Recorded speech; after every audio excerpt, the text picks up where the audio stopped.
নৌকা ডুববে মাঝির কারণে। হবিগঞ্জ 4 আসনে নৌকা প্রতীক নিয়ে প্রতিদ্বন্দ্বিতা করছে মাহবুব আলী, বর্তমানে বেসামরিক বিমান প্রতিরক্ষা মন্ত্রী। অপরদিকে তারই চিরপ্রতিদ্বন্দ্বী হয়ে ঈগল মার্কা নিয়ে লড়ছেন ব্যারিস্টার সুমন। দুজনেই তার নিজ নিজ এলাকায় জোর প্রচার চালাচ্ছে।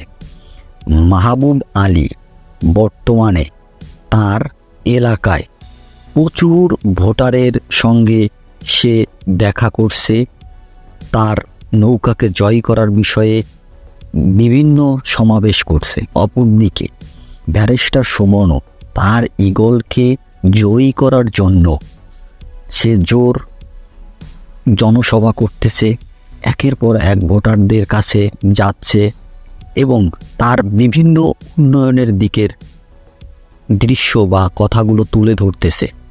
কেননা ব্যারিস্টার সুমন একজন এমপি বা একজন মন্ত্রী না হয়েও সে হবিগঞ্জ 4 আসনে কত উন্নয়ন করেছে সেটাই মানুষকে আবারও মনে করিয়ে নিচ্ছে। যদি নৌকা জিতে তাহলে তার মাঝির কারণেই জিতবে, আর যদি নৌকা হারে তাহলে সে তার মাঝির কারণেই হারবে।